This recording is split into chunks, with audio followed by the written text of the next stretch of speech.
এবার এই কবিতাটি যদি আমরা আমাদের দেশের যারা ওয়াইজিন বক্তা যারা আছেন তাদের কাছে যদি আবৃত্তি করতে দিই, তারা কিভাবে আবৃত্তি করবে? আমার কবি বলেছেন, ওই দেখা যায় তাল গাছ ওই আমাদের গা, ওইখানেতে বাস করে গো কানা বগির। আমি বগিরে জিজ্ঞাসা করলাম, ও বগি তুই খাস কি?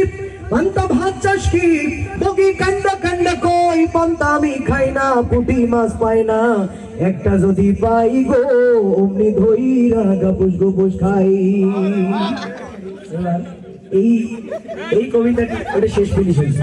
এই কবিতাটি যদি আমরা আমাদের দেশে যারা কারি সাহেব হুজুর অনেক চমৎকার করে তেলাওয়াত করেন তাদের কাছে যদি আমরা আবৃত্তি করতে দিই, তারা কিভাবে আবৃত্তি করবে?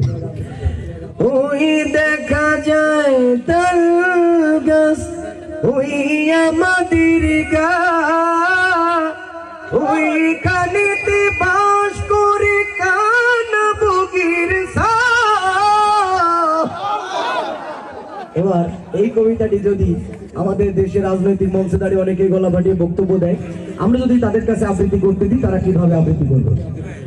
সংগ্রামী ভাই বন্ধুগণ, ওই দেখা যায় তাল গাছ ওই আমাদের গাছ, ওইখানে তো বাস করে কানা বগির ছা। ঠিক কিনা ভাইরা? এবার এই কবিতাটি যদি আমাদের দেশের একজন শিল্পী আছে হাসান অথবা সোহাগের কাছে যদি আমরা পাঠাই, তারা আবৃত্তি করলে কিভাবে বলবে তাদের মতো?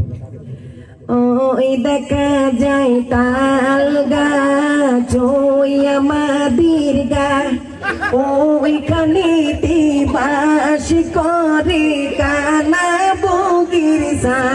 ঠিক কিনা? এবার এই কবিতাটি যদি আমরা আমাদের দেশের সেই হারিয়ে যাওয়া কাউয়া কাকুর কাছে যদি পাঠিয়ে দিই, তিনি আগে বলবেন, রোড ঘাট ফেটে গেছে, এটা আমি দেখিনি চোখে, তারপরেও বলবো আমাকে কেউ ফাটা কেষ্ট বলবেন না। পদ্মা সেতু কিন্তু হয়েই গেল, মেট্রো রেল হয়েই গেল, কবিতা কি একটি শোনাবো? ওই দেখা যায় তাল গাছ ওই আমাদের গা, ওইখানেতে বাস করে কানা বগির ছা। এনি রাজনীতি করার কিছু নেই। এবার এই কবিতাটি যদি আমাদের দেশনেত্রী বেগম খালেদা জিয়ার কাছে যদি আমরা পাঠাই, তিনি যদি আবৃত্তি করেন, কিভাবে আবৃত্তি করবেন? বিসমিল্লাহির রহমানির রহিম। প্রিয় দেশবাসী, আসসালামু আলাইকুম। আমি আপনাদেরকে একটি কবিতা শোনাতে চাই। কবিতার নাম তাল গাছ। ওই দেখা যায় তাল গাছ ওই আমাদের গা, ওইখানেতে বাস করি কানা বগির ছা। আমরা বলে দিতে চাই, ও বগি তুই খাস কি? পান্তা ভাত চাস কি? বগি বলে ইনশাল্লাহ পান্তা আমি খাই না, পুঁটি মাছ পাই না, একটা যদি পাই অমনি ধরে কাপুস কুপুস খাই। ঠিক কিনা ভাইরা? এবার এই কবিতাটি যদি আমাদের দেশে যারা মুরব্বী যারা আছেন, মানে যাদের 32টা দাঁতের ভিতর 36টা দাঁতই ঝরে পড়ে গেছে, এরকম মুরব্বী লোকের কাছে যদি আবৃত্তি করতে দেওয়া হয়, তারা কিভাবে আবৃত্তি করবে? কি আরো বলবো বাপু, ওই দেখা যায় তাল গাছ ওই আমাদের গা, ওইখানে যে বাস করে বাপু কানা বগির ছা। আমি বললাম, ও বগি তুই খাইস কি? পান্তা ভাত চাস?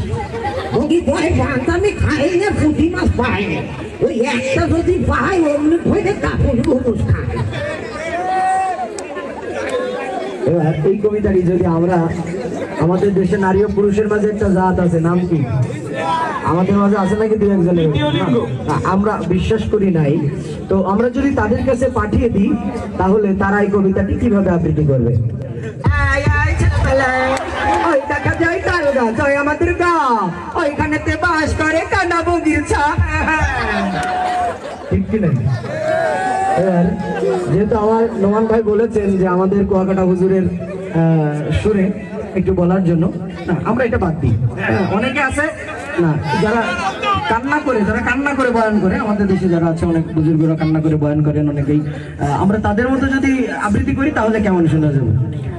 বাবারে ওই দেখা যায় তাল গাছ ওই আমাদের গা,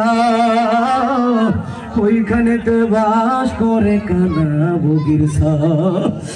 আরে আমি বগিরে জিজ্ঞাসা করলাম, ও বগি তুই খাস কি, পান্তা ভাত চাস কি? আরে বগি কান্দা কান্দা কই, পান্তা আমি খাই না, পুঁটি মাছ পাই না, একটা যদি পাই অমনি ধইরা গাপুস গুপুস খাই। ঠিক কিনা বলেন ভাইরা? আমাদের দেশ আউলিয়াদের দেশ, বিভিন্ন আউলিয়াদের দরবারে বিভিন্ন ধরনের জিকির হয়। আমাদের দেশে এক ধরনের ভণ্ডরা আছে, তাদের দরবারে এক ধরনের জিকির হয়। আমরা যদি তাদের কাছে পাঠাই এই কবিতাটি, তারা কিভাবে বলতো? ওই দেখা যায় তাল গাওয়াত হইয়া আমাদের গাওয়া, ওই কানেতে বাস করে কান্না বগির সাওয়া। ওই দেখা যায় তাল গাওয়াত হইয়া আমাদের গাওয়া, ওই কানেতে বাস করে কান্না বগির সাওয়া। ইসলামের ভিতরে যে শান্তিপূর্ণ বিনোদন আছে, এটা বিশ্বাস করেন আপনারা? আগামীতে আরো বড় সড় আকারে প্রোগ্রাম হোক, জানতো সবাই ইনশাল্লাহ। আমাদের কলিজার টুকরা হৃদয়ের স্পন্দন, ভালোবাসার মানুষ, বিশেষ করে আমার ভালোবাসার মানুষ মাওলানা মুফতি হাবিবুর রহমান মেজবা সাহেব, তিনি অনুরোধ করেছেন। এই জন্য সর্বশেষ একটু ফিনিশিং বিনোদন হলো, কিন্তু এখন মনটাকে নরম করে আমরা একটু মায়ের গজল শুনবো। যাদের মা দুনিয়া থেকে চলে গেছে, মনটাকে নরম করে আমরা এখন একটু কষ্ট ছেড়ে দেন আমার কানে। জি।